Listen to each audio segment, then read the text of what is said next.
Hello. How's it going?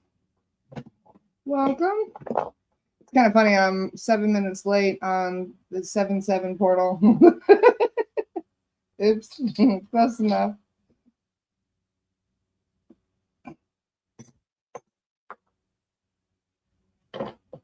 Hello, everyone. Grand rising, beautiful people.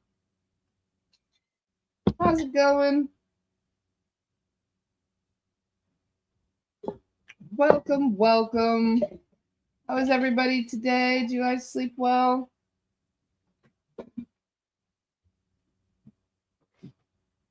Let me just change my audio really quick because, yeah, I had a feeling it didn't catch what really was supposed to. There we go.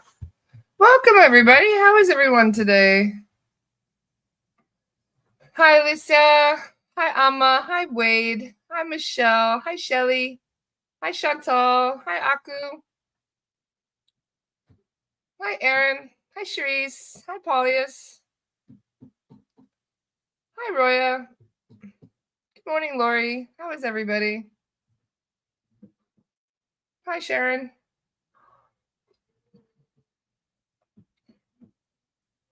Did you guys get up to anything interesting this past weekend? What did you guys do?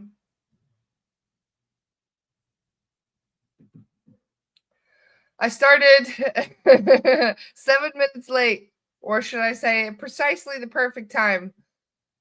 At 7 minutes past the hour on the 777 portal.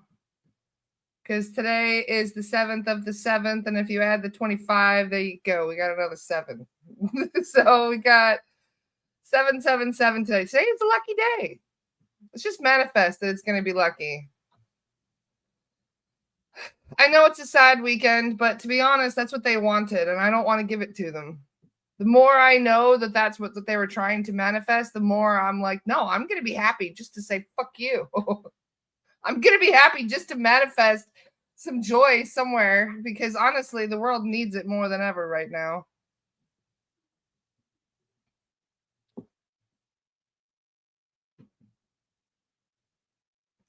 And it was an eventful weekend. I don't even know where to begin, to be honest.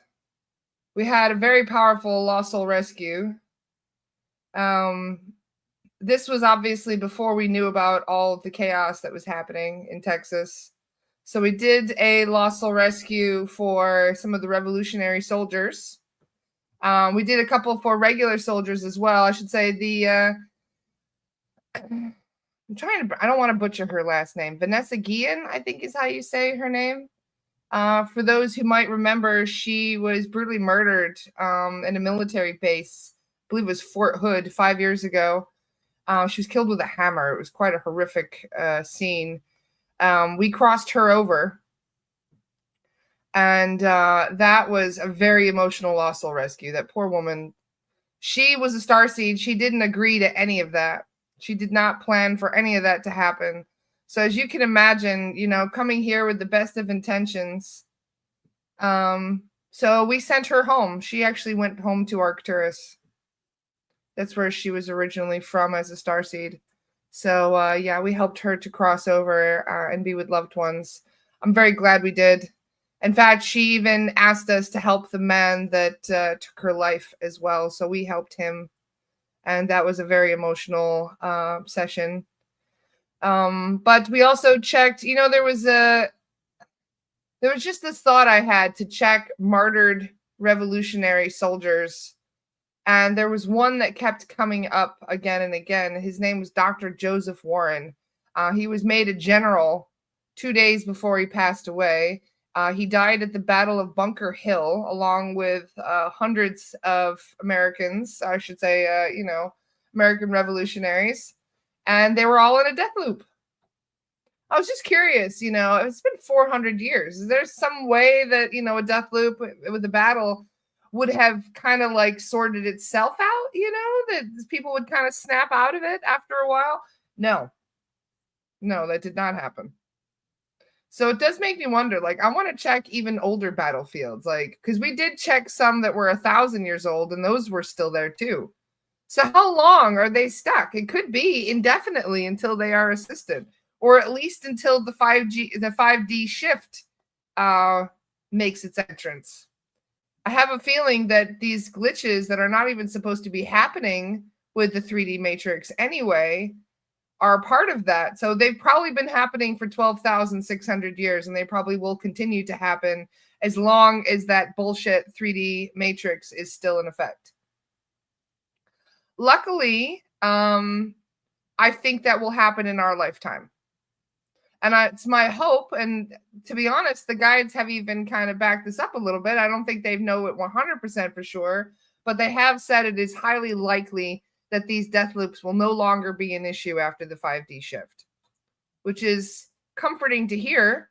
But when you find out that there are millions, possibly even a billion souls that are stuck in the lower astral due to things like this, you start to understand the level of importance in doing this work, because we're ticking the scales a little bit further and further in that favor with every earthbound we cross over.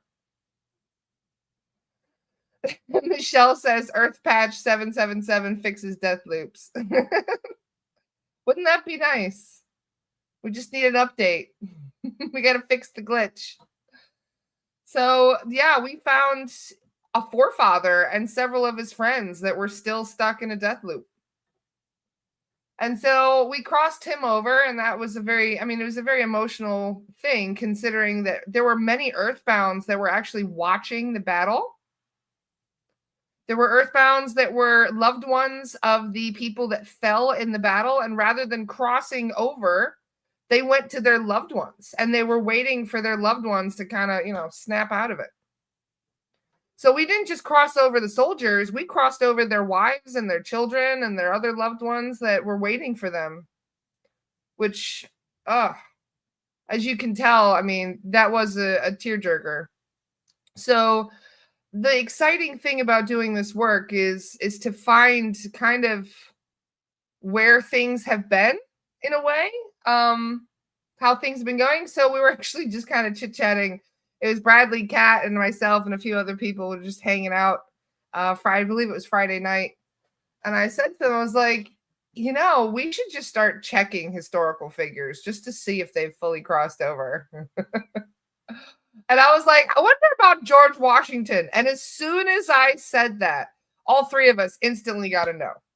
Nope, not crossed. And I'm like, seriously? Like, not even George Washington got to cross over? Nope.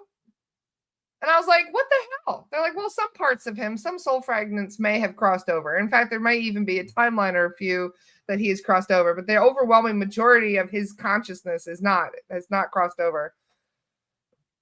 And I was like, holy shit. We think they're spinning in their graves, but no, they're stuck in a fucking death loop. Can you imagine what they're going to think when they finally snap out of it and see what this country has become? They're like, shit, I should have added a couple more clauses in there, especially ones about lobbying and other things. Keeping money out of politics. That would have been a really smart amendment. So, yeah, they're going to be kicking themselves as soon as they get up there and be like, what the hell? All my hard work has become this? But it's very interesting. I'm very curious to see how many other people we can check and see whether or not they've crossed over. By the way, Abe Lincoln is totally in the death loop. I have no doubt whatsoever that Abraham Lincoln is in a death loop somewhere. So it does make you wonder, like, where do we even begin tackling these things?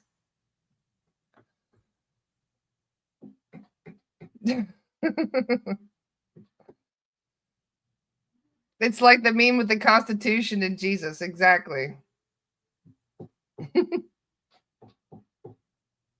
So, yeah, that was a very interesting Lost Soul Rescue. And if you guys are interested in watching it, we did share the recording of it in the Lost Soul Rescue group. So you are more than welcome to watch that one. That was our final Lost Soul Rescue for the practice session. So we will be going back to normal Lost Soul Rescues probably on Fridays like we have had before. And for those of you who are my students, I know some of you are kind of like, oh, we're over with the 4 weeks of practice sessions. We're going to have normal sessions from now on. So these were 4 weeks of practice sessions where 4 days a week we were meeting up to do cases together. So now we're going to have Lost Soul Rescue once a week, and we're going to have normal meetups once a week. And those normal meetups are going to be an opportunity to get to know each other better, to form our own groups, to have the mediums practice. We're going to do practice sessions as we normally would. And just to get to know each other and chit chat and to build our connection and to help you guys build yours. So that is the goal of those. And we'll be doing those on Saturday. Nice to see you, Tom. Raquel says, do clearings by map, 10 square miles or kilometers at a time. We could actually do that, setting up like a grid and clearing things grid by grid. That's definitely a possibility. And that's kind of what I wanted to do for certain areas anyway that are too big. Like, we wouldn't be able to cross over all of Gettysburg in one go. It's not going to happen. Same with Antietam. Antietam and Gettysburg lost, I think, somewhat 50,000 soldiers between the two of them, if not more, probably more. So 50,000 soldiers are probably still in a death loop waiting to cross over in just those two battlefields alone. I imagine not everybody is stuck in a death loop, but a lot of them are. Probably most of them are. I mean, we've cleared so many battlefields, and it seems to be the general consensus with almost all of them. Is that people are they're still fighting. They're still battling each other. They fall in battle and they get back up and keep fighting. They don't know they're dead, which is pretty crazy. I was actually chatting with Zach the other day about this because there was somebody that got in. We went to go get ice cream or something. I forget what it was. And then we got back in the car and we get home and I checked with Adriana because I was doing clearings with her every day at a certain time. And I asked if I was sovereign, and they said, no, you have 2 earthbounds with you. And I was like, of course I do. And then I asked about it, and they said, well, one of them is aware they were deceased, and the other is not. And I was like, okay, now you're going to have to explain something to me. And he's like, what? And I said, if they don't know they're dead, why the hell did they get in my car? Like, is that how earthbounds are? Like, I don't know I'm dead, but I'm going to wait at the ice cream shop to get into some rando's car and go home with them because why not? And he was like, no, they're actually like in a trance. If you see somebody that is very susceptible to influence, that's not really with it, you know what I mean? Like, they're kind of like in a daze. They're very susceptible to influence, like, and suggestion. It's like that. And I was like, okay, thank you for explaining that to me, because I did wonder why they are the way they are, because some earthbounds will just pop up in the weirdest of places. Like, I found somebody came into somebody's attic once, and they were just chilling in the attic. And I'm like, does this person know they're dead? And they're like, no. And I'm like, well, then why are they chilling in an attic? Like, is that just a comfy place for them to reside? And they're like, no, they just don't even know where they are. They came in through a portal that was opened up in the attic because that person didn't clean out their attic. And when I mentioned before, clutter opens portals, that's what happened. So they opened a portal and an earthbound came through. And sure enough, they hear somebody walking around in the attic and making noises in the attic. And they're like, and they book a clearing. And that's what I find is an earthbound just chilling in the attic. So it is very interesting that, many of these earthbounds are able to wander and get themselves into very precarious locations, but still not really be with it and completely conscious of the fact of what they're doing. So apparently it's the ones that are well aware that they are deceased that tend to get themselves in the cheeky locations. Those are the ones that end up in bars and strip clubs, and they're like, well, I'm dead. I'm going to go and get me some fun. Like, I don't have to pay to enter anymore. Don't even have to pay to drink anymore. I'll just attach myself to that drunk guy at the bar. I can feel what he's feeling. I'll just goad him into drinking more. That's how they think. Sarah said, when I watched the most recent Lost Soul Rescue, I saw the man on the battlefield being killed and he fell, and it's like his body computer generated again and he was killed again. That is a death loop. That is a death loop. It's like Groundhog Day. You know how Groundhog Day, the guy experiences his day over and over again? Even when he dies, he just wakes up in his bed again. It's just like that. Except it's not the whole day. It's just the moment of death. So the moment of death replays over and over and over again like a glitch. And if you can imagine the way that some people perish, yeah, it's pretty traumatic in just having it once, just to happen to one time. It's traumatic. And then to have it happen thousands of times or even millions of times. Because we were even talking about this last night. The Titanic is people are there. They're in a death loop. So they're drowning over and over again. So we have our work cut out for us. This whole planet is full of it. This whole planet, every single plane crash that has ever occurred, death loop. So we should be making a list of all those too. Like, this is my hope, is that, you know, this work will evolve to be quite large. I can't think of anybody who is even doing the kind of work that we do right now. I mean, yeah, you do have mediums that go into a house and they clear the house, but you don't really have groups of mediums going into battlefields and crossing them over. You don't really have groups of mediums going into prisons and mental health wards that have been shut down. You know, this is something that the whole world needs, and yet we have a very small niche of people that are actually doing it. Jessica said, what kind of team will we need for an oceanic case? It depends on the case.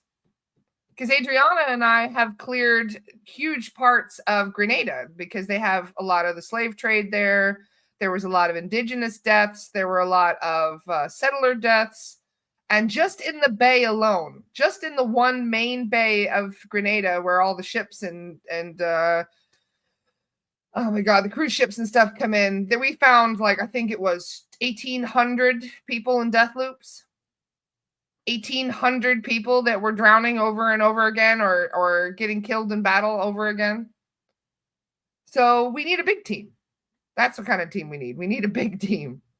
We already have a pretty decent sized one, but there are cases where I'm like, hey, can we do this? And they're like, nope, not yet. You know, it's funny. Christine says Amelia Earhart. She's on our list, actually. We were up, Kat and Bradley and I, we were just kind of chit-chatting till midnight last night. And we created a list of historical lost soul rescues. So we actually already were working on this list last night, and we have a category called Oceanic, and Amelia is on the list. Kat brought her up. Kat wants to make sure Amelia is crossed over. I don't think she is. I don't think she's crossed. Carolyn says, as a former psych nurse of 25 years, I for sure needed clearing. And to be honest, people with a very high vibration, people who are standing in their power, they can still do that work without getting compromised. So it depends on many, many different factors. But yes, that place does make it very challenging to stay sovereign.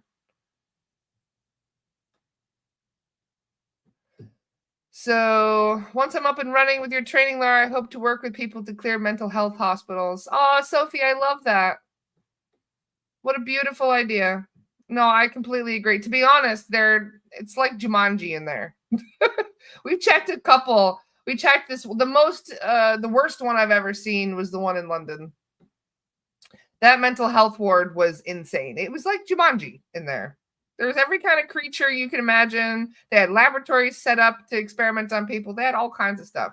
And the thing is, when you have technology to put yourself out of phase with the 3D matrix, I mean, they could do whatever they want. They could follow you around and gang stalk you.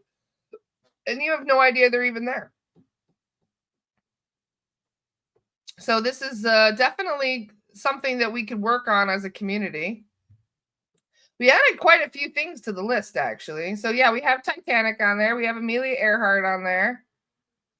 There was a couple disasters in Russia that we added as well, like the Chernobyl disaster. There were a couple really bad train disasters in Russia where hundreds, like 800 people were killed from one train derailment.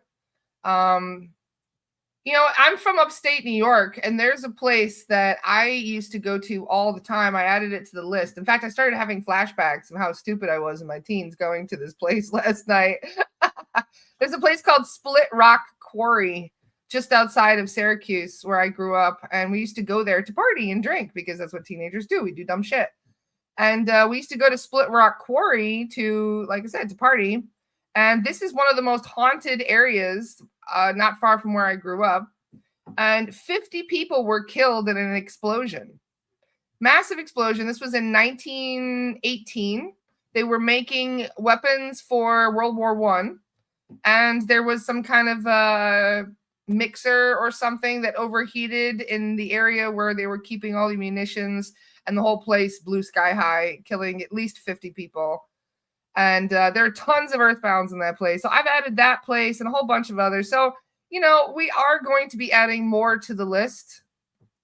And I'm quite excited about that, considering some of these people have waited hundreds and hundreds of years to cross over. We were even discussing doing a small trip to Salem to cross over some of the witch people. The victims of the witch hunts. We're planning that maybe even for October. So yeah, we've got all kinds of exciting things in the works right now. Thank you, Charisse. Charisse is also sharing for me the Ranson, Missouri retreat. We've been doing some more marketing for that. We didn't have anywhere near as many people as we were hoping for. We did get a place that might have been a bit too big. But the thing is, when we first started promoting it, we had like so many people say they were coming. We had like 50 people say they were coming. So we're like, all right, we got to get a big place. So we did. And now a lot of people can't come because of work or money constraints or just bad timing. So we had to lower the rate just to try and be able to offset some of the cost more, because it was not a cheap place to rent. We'll put it that way. So yes, we have reduced the rate. I hope you guys can have a look into that and perhaps even join us. That is going to be the first week of August. We're going to hang out in person, make, have a good time, spend time down by the ocean, by the lake, and we will be doing cooking together and spiritual stuff, tarot readings, and all kinds of stuff. We have all kinds of things planned. If you guys click on the link, you'll see where more of that information is, and we have a day-to-day planner up there. Ariana says, has anyone crossed over the kids in the Texas flood? You got to remember that these things need time to settle. This is one of the reasons why I haven't even checked the people who died in India for that plane crash yet, because generally it does take a little bit of time for these things to kind of let the dust settle. Let the chaos kind of work itself out a little bit. Otherwise, you're going to go back 3-4 times to cross people over, because there are people that aren't readily available to cross over, if you know what I mean. So it's better to wait at least a week. Although we did go in and do a preliminary check yesterday, and we did find about, I think, 50 people. A couple dozen of them were children, yes, unfortunately. So we are already on that. But it's just, keep in mind that there are disasters that occur all over the world on a daily basis, and it's very, very hard to keep up with them all. I mean, this planet is terraforming right now because of all the experiments and geoengineering that they're doing. They opened like 300 sky portals to let all that water come out. That water was, how do you produce 2 trillion gallons of water out of thin air? That's how much water fell in Texas. 2 trillion gallons. Enough to cover the entire state of Texas in a foot of water. That is not natural. They opened sky portals and dumped all that water through them. They have technology to do this. And unfortunately, there are a lot of very ignorant people out there who don't even know what the fuck cloud seeding is. So if you can't tell, you know what I mean? There's a lot of work here in regards to educating the public that they are even able to do these things. It's kind of funny. This morning, there were people saying that geoengineering is bullshit, and so are chemtrails. And it's like, they literally banned chemtrails in Florida. They made it part of public fucking law. And people are still in denial that they're doing it. But you know what's crazy is that they banned chemtrails in Florida. Does anybody know what the consequences are for breaking that law? Zero consequences. Zero consequences for breaking that law. There are no fines. Nothing. So yeah, they passed a bill. Doesn't mean shit until there's a consequence for it. They're going to do whatever the hell they want.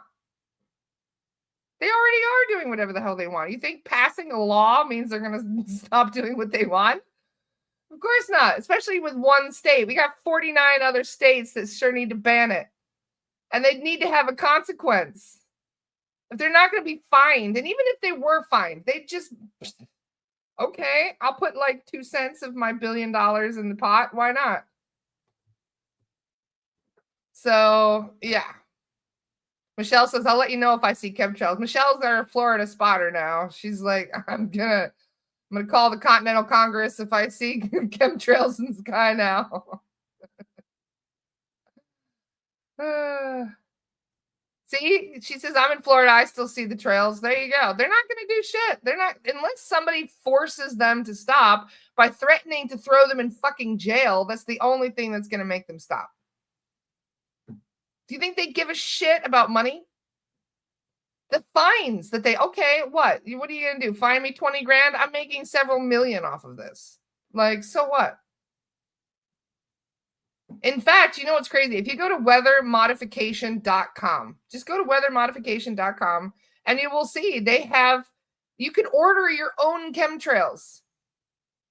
You literally can. You can offer them money and they will come and they will cloud seed your area. They list their some of their clients up there. The Department of Agriculture is up there. The Department of Defense is up there. That is a listed client on their list. So I think it's kind of ironic that, people say that this isn't happening, and it's in black and white. It's right there. So the general public, they're so ignorant of what is actually happening that unfortunately they're getting away with stuff because there's no public outcry. So on NOAA, you can see where all the cloud seeding has been done. You can see it. I have flight trackers because I'm curious. Every once in a while, I'll see a chemtrail go over my head and I'm like, who is that fucker? And then I'll go on my flight tracker and it'll show you, and you'll even see the grids that they're making where they go back and forth across the sky, creating a grid. And people seem to expect that to be normal.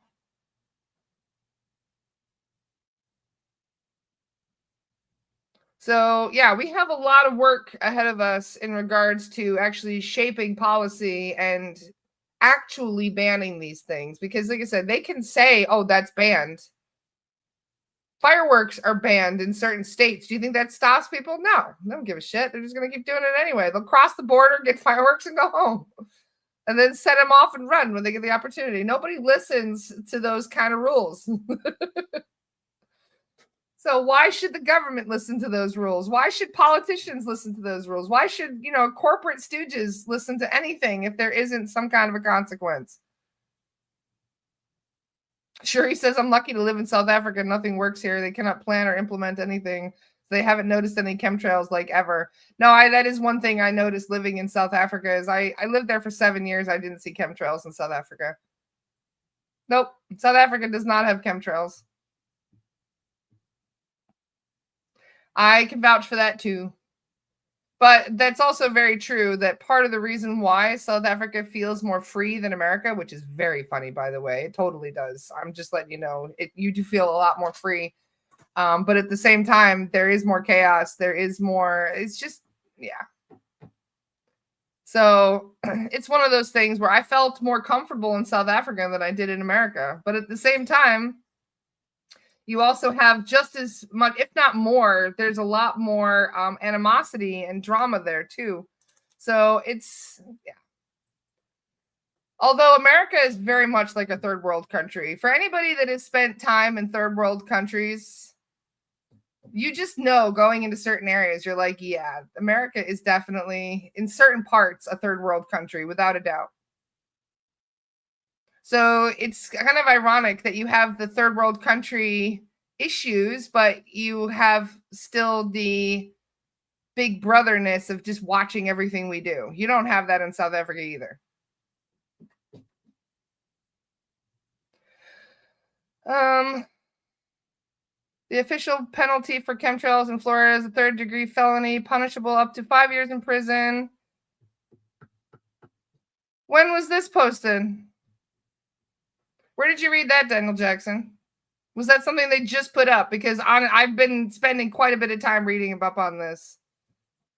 This law was only passed in the last, few months? Can you send me that link, Daniel Jackson?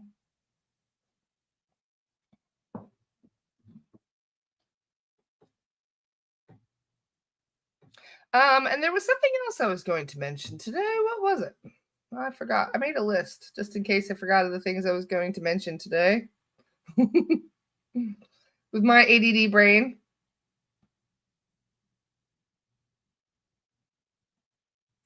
Oh, yeah.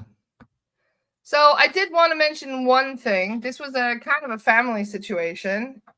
So one of the deciding factors, ironically, in why I left South Africa in the first place is because my relationship with my son's father completely fell apart. We had some big family drama. I did mention it before, that it's a long story, but I was robbed of about $40,000 by my father-in-law. It's a long story as to how he took the money from me, and I don't want to go into all of that, but this is part of the reason why things were as bad as they were when I left South Africa, and the reason why my relationship ended when it did. And the deciding factor in a lot of this was my father-in-law, because of our very, very toxic relationship that we had. And I found out not too long ago that he and I had a past life resonance, actually. That he and I were, we were naughty little pickpockets in London. This was during the 1700s, give or take. And he actually got me in trouble for some stuff that he did. And I ended up being killed for that. And he got away with it. So that created some karma. And so he and I were kind of, trying to work things out in this incarnation in regards to trust and money and thievery and all kinds of shit, which is why things ended up the way they did. So he and I hadn't spoken. In fact, he never actually apologized. He blamed COVID, even though this happened 2 years before COVID even happened. That just goes to show, the thought process there. So a couple weeks ago, I checked him. It's a long story, but he's cancer. So I checked him, and there was a whole bunch of Lizzies on him. There was a lot going on there. So we cleared him. And there's a lot of ancestral and karmic contracts and all of that. So about a week ago, not even, he passed away. And I had been waiting a while to see whether or not, I don't know. I just wanted to see how I felt about the situation. I wasn't sure if I was going to cross him over. I knew he wasn't going to cross over on his own. Something just told me that it wasn't going to happen. And so I checked him, and sure enough, it was yesterday. He was not crossed over. He was still stuck in like the lower astral. In fact, he was all chained up and stuff. He wasn't going anywhere if we hadn't cleared him. So we cleared all the contracts and cleared all of the overlays causing confusion. We cleared all the entities. We just cleared everything for him. And I didn't even tell the medium what was going on. I just said, can we cross over this person? I didn't tell anything about the relationship that we had had. And when I was about to cross, just as he was crossing over, I asked, is there a message that he would like, to leave behind? Is there anything he would like to say? And his message was, I'm sorry. That was the first thing he said was, I'm sorry. And it's funny how I've waited 7 years for that apology. 7 years. And I gave him so many opportunities when he was alive to apologize and to work things out and to admit what he had done was wrong. Because he gambled away $40,000 of my savings. He gambled it away at a casino and it was gone. Just gone. And that money was going to be used for a deposit on things, and it was a big blow to our life that we had. And so when he said that apology, I must admit that was probably one of the most important apologies I've ever heard.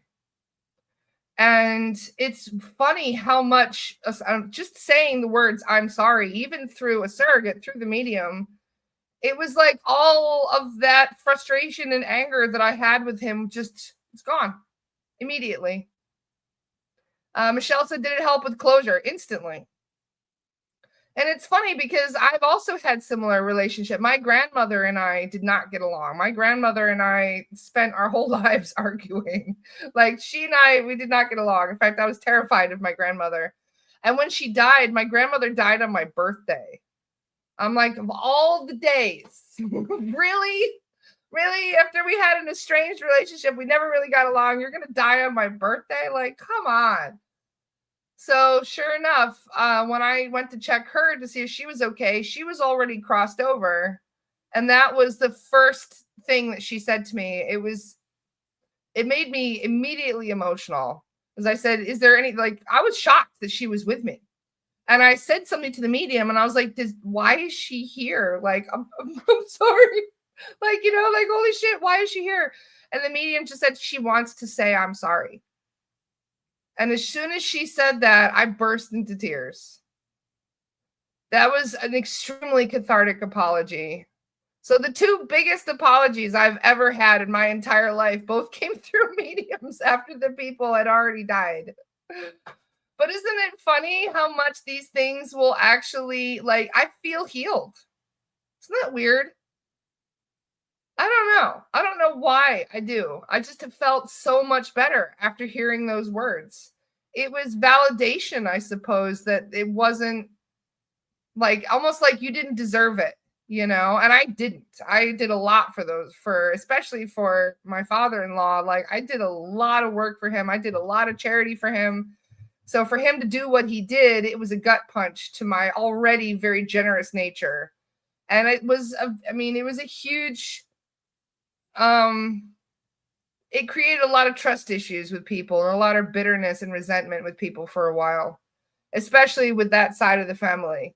So for that to be released, for that to be healed, is something that I just wanted to say thank you to the universe for, because that is something I very much needed.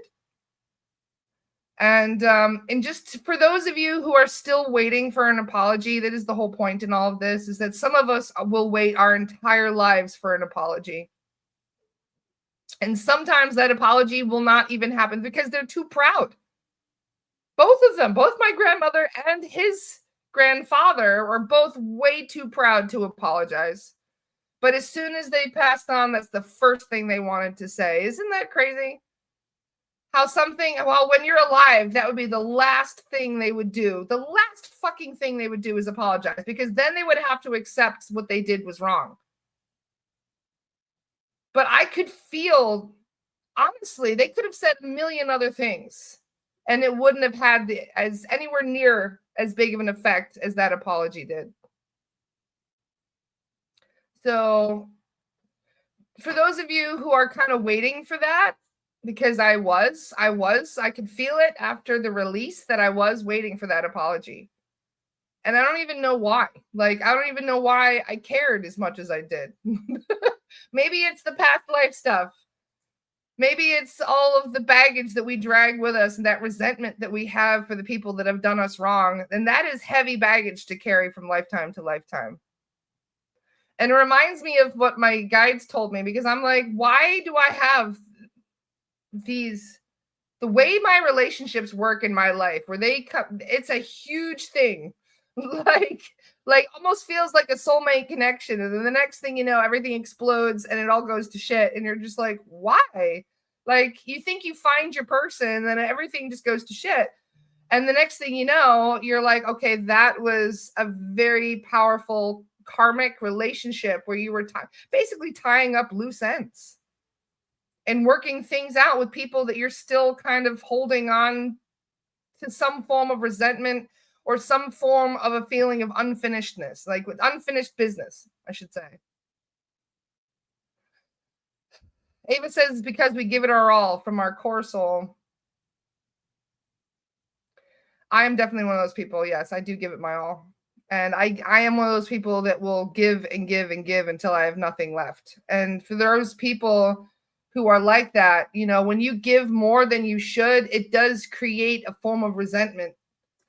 And that is something that we manifested because we were not setting boundaries. As they say, takers never set limits.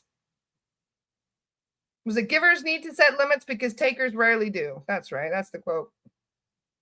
So setting boundaries is a big part of the lesson that I'm still working on. And knowing that we have to forgive ourselves for allowing people to overstep those boundaries when they do.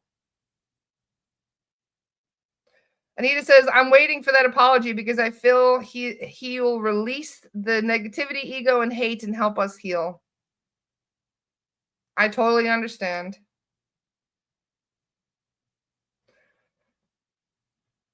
Leanne says, I have now learned to set boundaries and it's okay to say no. It's important to say no. In fact, the other day I had a client who had a severe block in her throat chakra.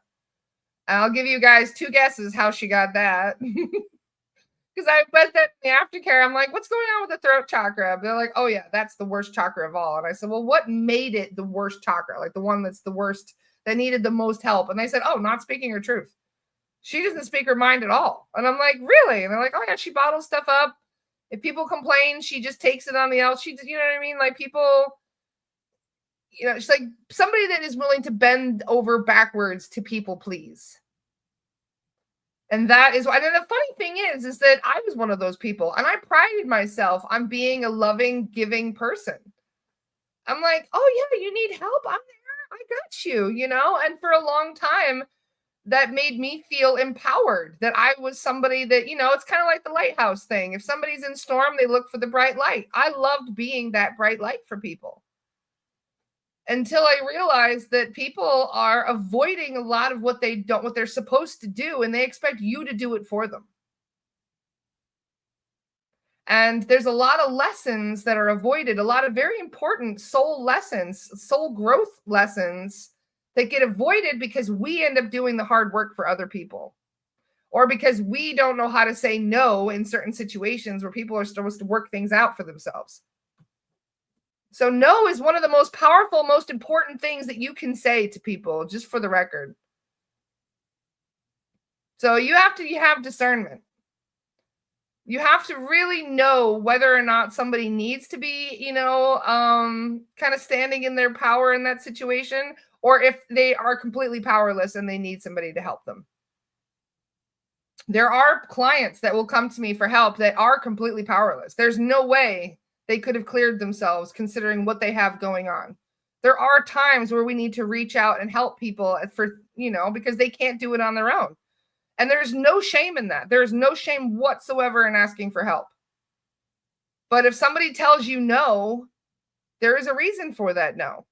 And so it doesn't always mean that they're being cold-hearted. It's because sometimes we're meant to figure things out for themselves. I'm one of those fiercely independent types where I'm like, no.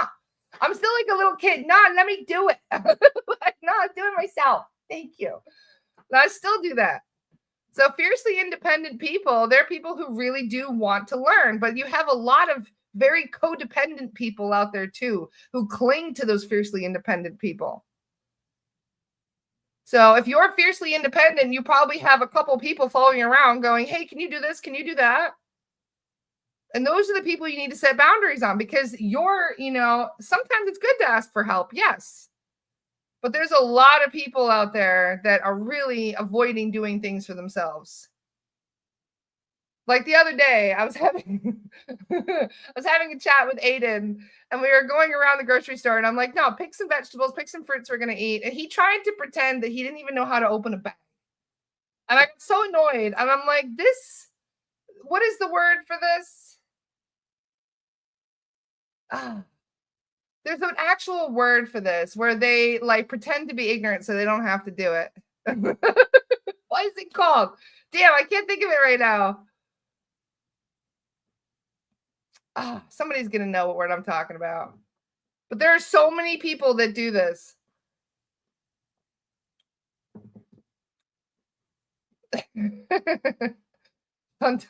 Avoidance. No, there's an even better word for it, but of course my brain doesn't want to work right now. The more I think of it, the more I'm like, But yeah, it is a form of manipulation. Selective hearing, Shantrika says. Weaponized incompetence. That's the one, Lindsay. Yes. That is the one. That is the word that my brain was trying to come up with. Weaponized incompetence. Thank you. No, my 9-year-old is already pulling that shit. No. Nope, not a chance. Playing dumb so they don't have to do things. Nope. I nip that shit in the bud so quick. I'm like, I see you. I know what you're trying to do. Weaponized incompetence. It means people do a shitty job of things because they know they won't be asked to do it again. But I'm the opposite. I'm like, oh, I see you tried. Well done. Do it again. You'll get it right next time. Do it again. Let's see you do it again. There's grown men that do weaponized incompetence. It was one of my biggest frustrations with somebody who will not be mentioned. Where they're like, oh, I can't do that. I need you to do it for me. That is the biggest one that you have to say no to. That is the biggest one. When you see somebody is pretending that they don't know how to do something or claiming, oh, I couldn't possibly learn how to do that. Like, bullshit. You're going to learn. You're going to learn. Because otherwise, they're going to expect you to do it for them forever. Hell no. Not a chance. Or doing things in a really bad way to make sure that you'll never ask them again. Exactly. Nope. There's a couple of you that Chantal says half my colleagues. Yeah, I'm not surprised. That happens a lot in the workforce as well, where they're like, can you just do that for me? I don't know how. Of course you know how. You just don't want to do it. I'm one of those people that I would get mad and I'd be like, just give it to me. I'll fucking do it myself. Like, I don't even have time to argue with you while you're claiming you can't figure out how to do it. I'm just going to do it for you. Watch and learn. Like, that's the kind of person I've been my whole life. Watch and learn. And the next thing you know, they're like, can you do it again? I didn't see very good. Can you try? I didn't catch it. You do it better though. Yes, exactly, Lindsay. You do it better though. Teach a man to fish. Yep. So that is one of the most important times that you say no and set a boundary, especially for children. Because I guess he couldn't even open a bag. I'm like, go put some fruit in one of those bags and grab some fruit to go home with. That'll be your treat for later. And he couldn't even figure out how to open the bag. He didn't want to get fruit. So he couldn't even open the bag. I was like, he spent 10 minutes. I just stood there, just watching him for 10 minutes, trying to open this little plastic flimsy bag to put some apples in it. And I was like, are you kidding me? Like, it's just funny how even children do this shit. And it's like, who trained you? Who told you how to do that? How did you figure that out? If you just play dumb, and then we'll do it for you. It's something that they just, teach you in prenatal school before you're going down to earth. Amanda says, as a child, I used to try to break the plates and keep them dirty on purpose so my mom never asked me to do dishes again. It was my revenge. See, there you go.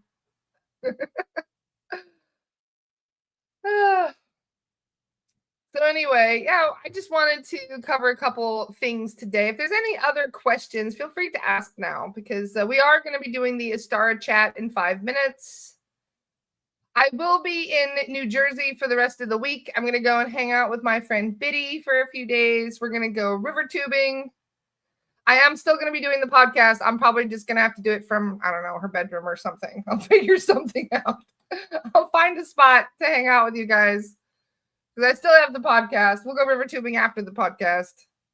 So I will be in New Jersey for the rest of the week. And then on Friday, there will not be a podcast because I'm leaving at 2:00 in the morning on Friday to fly down to Grenada and spend a week with Adriana.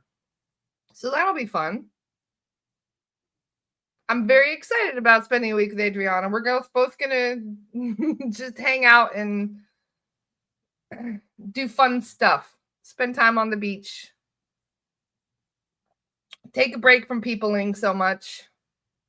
What's in New Jersey? Well, I used to live outside of Atlantic City, a place called Brigantine.